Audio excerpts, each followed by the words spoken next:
All right, good morning. It's Monday, March 9th. The multi-front war in the Middle East is now 884 days old, and the war within the war against the Islamic Republic is now 10 days old. The price of crude now sits at over $100 a barrel. That's the first time we've seen that in 4 years.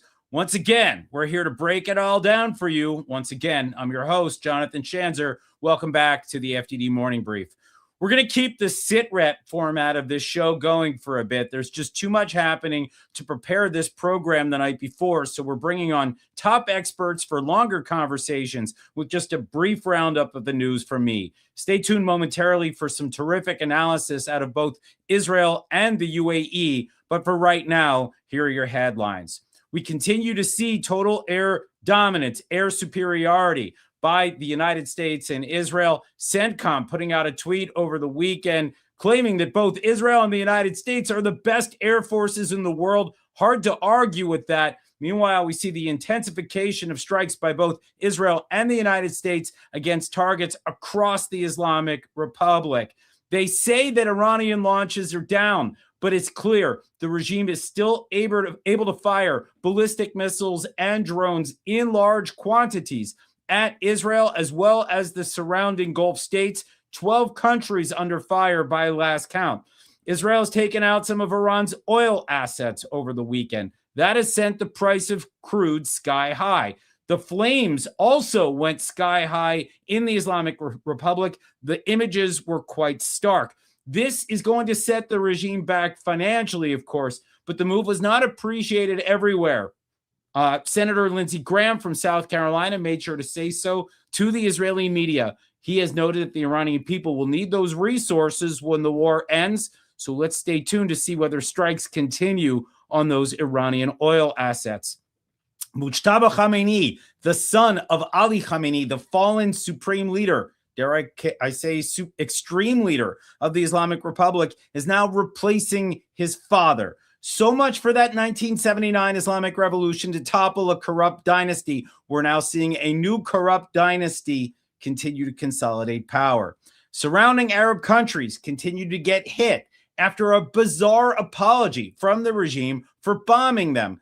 As they apologize, they continue to bomb the surrounding Arab states. The United Arab Emirates has absorbed most of the incoming fire. Saudi has shot down a bunch of drones. Kuwait's airport has been hit multiple times. Qatar is arresting people for sharing photos of those direct strikes. Speaking of Qatar, that country has reportedly reached an impasse with Hamas after the group refused to condemn Iran's attacks on the country. According to reports, we're going to see the removal of Hamas leaders after years now of they've been safe and comfortable inside Qatar. That looks like the era may be coming to an end. Meanwhile, the war between Israel and Hezbollah continues. The group continues to fire at Israel in coordination with the Islamic Republic and on its own. I saw at least some reports of layered fire against the city of Haifa, where both countries appeared to be trying to target the same basic area. The Israelis have conducted limited ground operations in Lebanon in response, along with punishing airstrikes. The one ground operation, at least that we've heard of, was actually sent in to search for the remains of Israeli aviator Ron Arad, who went MIA in Lebanon in 1986. And speaking of Lebanon, Cyprus has officially accused Hezbollah of striking the country with drones. There's a bunch of military assets on Cyprus, not to mention a listening post used by the West to monitor Hezbollah. That's the worst kept secret in the East Med. And so we're seeing a lot of action there. And of course, speaking of Cyprus, you probably have seen the headlines over the weekend. The Republic of Turkey have sent 6 F-16 fighters to the island to get closer to the action in the Middle East. I really don't like this. This is just 300 miles from Israel, and I don't trust Turkey to hold its fire. Israel is, well, Israel that continues to live from siren to siren, with ads for mental health services increasingly appearing on TV screens. I don't get a sense of a mental health crisis when I talk to my friends and contacts in Israel, but I can't imagine that this is anything that anybody enjoys. According to the IDF, however, this operation is going well, and it could take months for resolution. Finally, and this is sad news, a 7th U.S. service member was reportedly killed in Saudi Arabia this weekend. I'm expressing here my deep appreciation for the sacrifice of all of our men and women in uniform and deep appreciation for those who pay the ultimate price. Okay, it's now time for me to welcome Ebtesam AlKetbi of the Emirates Policy Center in Dubai. She is a renowned political scientist, and Eyal Hulata, former national security advisor to Prime Minister Naftali Bennett and a veteran of Israel's security apparatus. He's also, by the way, FDD's inaugural international fellow. Okay, welcome to you both. It's wonderful to have you. Glad that you guys appear to be staying safe. Ebtesam, I want to start with you. I want to thank you for joining us, first of all. And I want to ask you, what is the status of the home front in the UAE? Thank you, Jonathan, for including me in this show. First, let me say something, that this war moved the Gulf from periphery regional conflict to its operational center. UAE, look, we have received more than 1,400, I think by today it will be 4,420 ballistic and missiles and drones, but UAE demonstrating significant resilience militarily and economically, despite direct exposure to missiles and drone attacks. You get the alarm, and after 1 hour they tell you it's fine, you can go outside and enjoy your life. To tell you the truth, okay, we feel, I mean, people fear because this is first time in the Gulf we witness like that, for that, the drones over our houses, the ballistic missiles, and there is no shelters, but people, they feel confident in their government, that if they tell them you can go out, they go out, they enjoy. You find Dubai, Abu Dhabi is full, the restaurants full, the malls, people, cars. I mean, you don't feel we are in a war because of our defense system. And our president was just 3 days ago in his speech, and he said in the interview that yes, don't think we have this soft power, but don't think we are weak. Yeah. We have the most capable defense system. Yeah, and you can see the confidence of Emiratis, the way that they speak about the defense system, the way they talk about the daily routine of life, even amidst all of these interruptions. And I'm very glad to see that resilience, because I do know that the UAE has taken a huge amount of incoming. The only country that has taken more missiles is, of course, Israel, missiles and drones. So, Eyal, for just a moment, I'd love to ask you if you could explain what you're seeing on the ground in Israel. How is the war going as you go from siren to siren? So first, Jonathan, it's always good to be back on your show. And Ebtesam, it's just a great pleasure to share screen with you, my dear friend. Jonathan, actually, I have to correct you. I think that if you count the number of projectiles that were fired from Iran, and as Ebtesam has mentioned, not only missiles, but also drones, I think the UAE surpasses Israel. Israel is getting hit by long-range missiles, and each missile is very big with large warheads. And Iran has started to fire cluster warheads at us. But I think that by sheer numbers, the UAE actually got hit more than us. And as Ebtesam said, the fact that in Israel, as you know, each house has a shelter, and if not in a house, in an apartment building, we are used to this. There is a basic inherent resilience in the Israeli people in this. To see the Emirati people as a nation and the Emirati leadership to stand up like this in a war that was not initiated by them, nor they chose to be a part of. I use this time to say this. I salute the Emirates. I salute the Saudis in this regard, the Bahrainis, all of the other countries, or the Omanis, even the Qataris, for their ability to stay strong in this. It's important, I think, for all of us as a region to single out the Iranians as the cause of this, and to hear President Mohammed bin Zayed standing and saying that he understands completely the line of aggression coming from Iran, also threatening. I'm not sure what will be the response, but just to stand together against this aggressor means a lot. And now to your question, as it comes to Israel. So as I said, we've been unfortunately trained to this. This war did not start 10 days ago for us, neither in the 12-day war in June. This started in April of 24, when Iran decided to attack for the first time Israel directly from missiles coming from Iran. This was the first round of attacks. This came as a genuine surprise, not only to the intelligence services, but for the people. And it's been almost 2 years, with an attack on April 26, I think it was, and then in October 28, if I'm not mistaken, the 12-day war in June of 25, and now this starting in February 28th. The Israeli people knows the drill, right? We get advance warning, and we have time to go in. I think that our alert system has been migrated also to the UAE, and I hope that they serve well in giving some alert on time.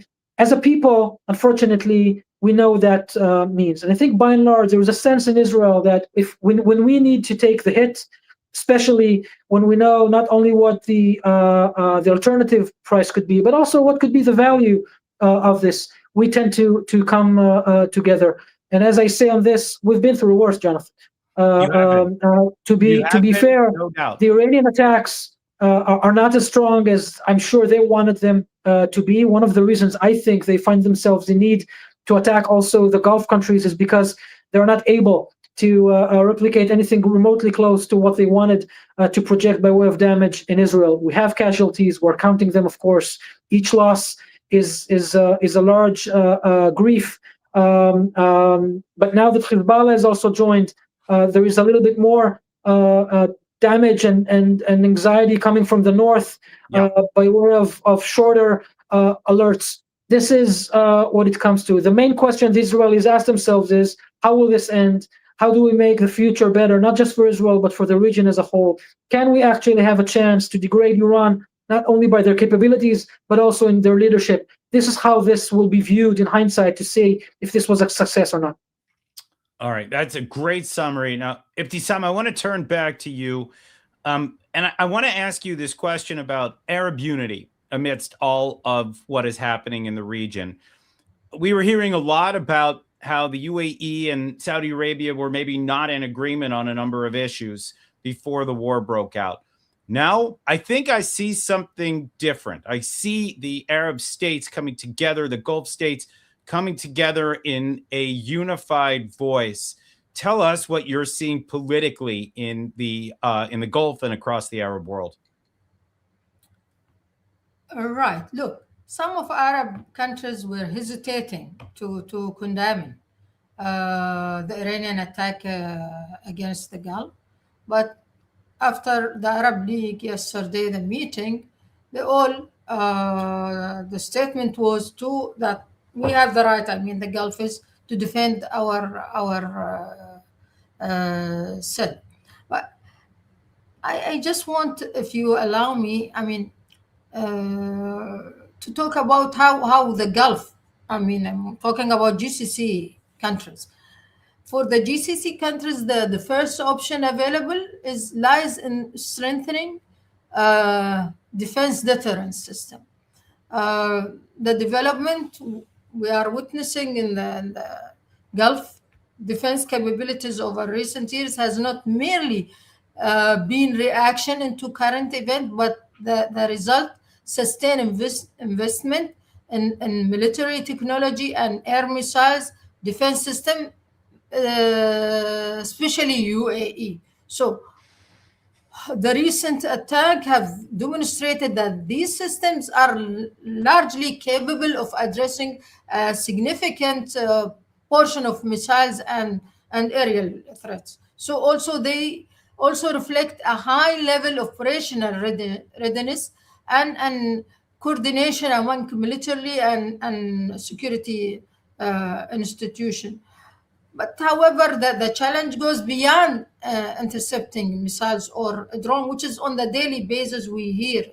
It also involves dealing with what is known as a saturation strategy, in which large number of projectiles are launched simultaneously in attempt to overwhelm air defense system. This is what we are seeing on a daily basis. So to address this, Gulf states are gradually moving towards building a more integrated regional defense architecture, linking early warning systems and strengthening intelligence coordination among them. Such integration could become one of the most important pillars of deterrence in the face of the future or current threats. So this is mainly what it means, unity in this moment. Yeah, and I saw, by the way, that Egypt called for a sort of a unity of defenses to protect against these incoming threats. It was interesting to see the Egyptians come out with this when it's the Gulf that's primarily taking most of the incoming fire. I'll be interested to see what happens next on that front. I guess I'm curious to ask you next about just the overall integration with the UAE and the United States. I know there's very close cooperation and close coordination. Are you getting everything that you need from the United States right now in terms of air defense, in terms of early warning, in terms of CENTCOM coordination? Can you tell us anything about what's happening there?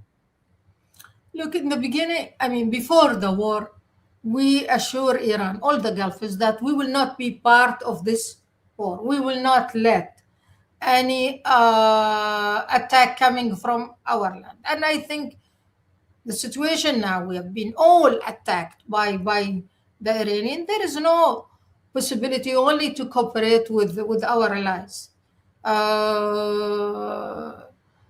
Be United States or European or even Israel.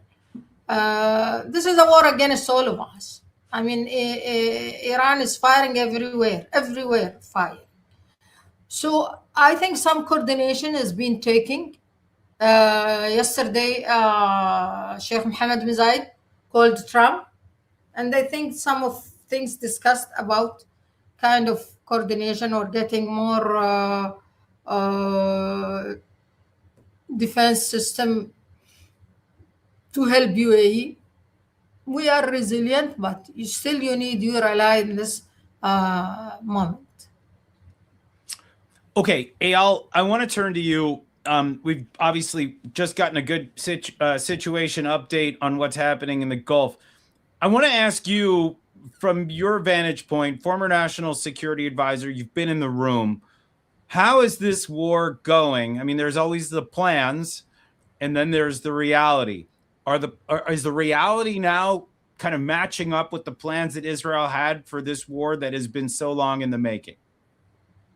So, John, it's the reason it's hard to answer is because we've never engaged in a war in which the main objective is to create conditions for fundamental change in the regime of a different country. Israel has never taken out the leader of an enemy state. Of course, we've taken out heads of terror organizations, but nothing remotely close to what we see here. We also have never fought shoulder to shoulder with the Americans the way we do. And the compliments you said in the beginning, I think humbly, we deserve it. I think we're not only a model ally, we're also an exemplary executioner in our offensives. This war will not just be measured by how many targets we have eroded the way the 12-day war was. The 12-day war, it was relatively easy to see whether or not we're able to take out the nuclear facilities that were attacked and degrade the missile capabilities the way they were. This was possible to do. Here, we can measure how much more erosion there is in the missile capabilities. Significant. We see it because the number of missiles that they can fire at us are limited and actually on the decline from day to day. But how will we measure that we've created enough momentum for the people to go back to the streets once the bombing of the center of the cities have stopped, to take back what's theirs and to fight for their freedom. Very difficult to measure that. So I think by and large, the ultimate sense is that operationally we are doing very, very well. We were able, again, to clear the skies very fast. The joint coordination with the Americans is really beyond anyone's expectations. It's as if squadrons are fighting together with no barriers of language, of culture. Really, it's heartwarming to see how this is conducted. But ultimately, we will know how this ended when we see whether or not this delivered conditions for regime change. Let me say that I think that the degradation of the regime, the weakening of the regime, the fact that they had to appoint Mujtaba, as you said, this is nepotism. They were supposed to be pushing away on monarchy style leadership where the successor comes from father to son. This doesn't make any sense. Also for Iranians, there is a reason why it took them so long to announce him as a supreme leader, but that's their problems. I think this leadership is going to be very, very weak. Their capability of dealing with the people will be very, very limited. Over time, this erosion will be significant, not only for Israel, but for the region as a whole. But we will know whether or not we created conditions for regime change only when this regime change actually takes place. Understood. Well, I want to ask you about another front, Eyal, because it's not quite regime change, but it looks like you're trying to bring down a terrorist organization out of Lebanon and actually bring back the sovereignty of Lebanon. I mean, it sometimes feels like Israel's the only country that cares about the sovereignty of Lebanon as it looks to erode the capabilities of Hezbollah. That war is ongoing right now. We've seen a huge amount of firepower directed at Dahia, which is, of course, the command center of Hezbollah based in the southern suburbs of Beirut. How is that war coming along from your perspective? So I think, there's something I would say a bit tactically opportunistic in what is happening now. Israel did not plan to open another front. No one was surprised that Hezbollah joined this war. This is their a reason of existence. They weren't paid about $1 billion over 2025 through Turkish financial institutions to stand aside while Iran is on the brink of collapse. So of course, that it was clear that Hezbollah will join, but their capabilities is limited. They are endangering our population in the north, and the people in the north are in their shelters for large proportions of the day. But the Israeli offensive is I think, very effective in, again, degrading what Hezbollah has done. And what we've learned is that during this, let's say, 1.5 years since the end of the large intensive war in Lebanon back in September, October of 24, they haven't been able to recuperate much. And we see this in their offensive capabilities. Now, to your point, here is an example of how military capabilities can lead to diplomatic outcomes and strategic gains. And I want to use this opportunity to single out the kind of criticism that Israel has been getting from, say, countries in Western Europe. President of France, for instance, Prime Minister of UK, for instance, who are calling for a diplomatic resolution of these wars and by and large condemning the use of force again. So here is an exercise for Western Europe. Israel is degrading Hezbollah yet again. In the ceasefire at the end of the war in 24, it was clear that Hezbollah was supposed to surrender their weapons, surrender the power, and allow the Lebanese government to take over. When this war ends, I don't know what time, a week, maybe a month, maybe 6 weeks, I don't know how long this will last. But when this ends, Hezbollah is even more degraded. After the Prime Minister of Lebanon and the President of Lebanon have called Hezbollah as acting in violation of the national security interests of Lebanon, even provoking the visas of RGC officers, by and large, setting IRGC, as an organization non grata in Lebanon.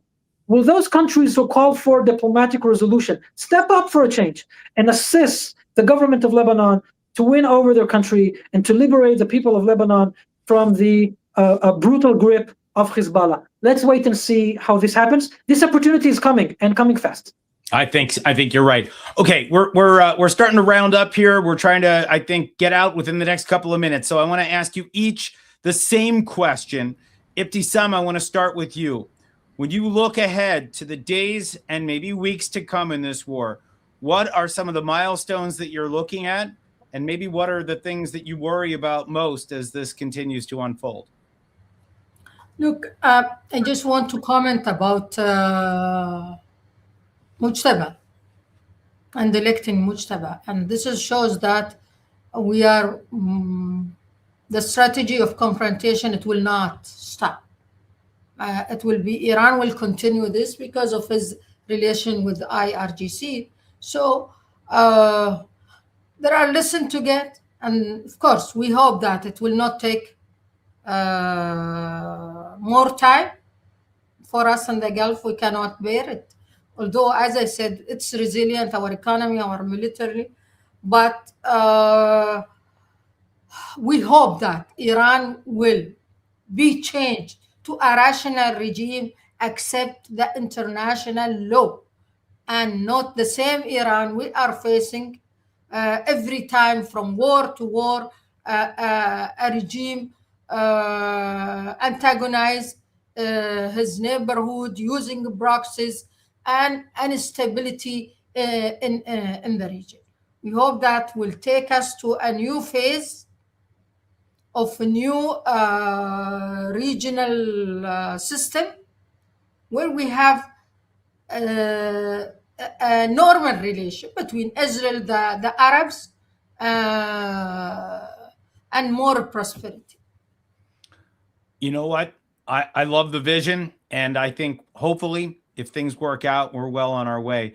Eyal, over to you for the last response here. What do you expect? What do you fear? What are you watching?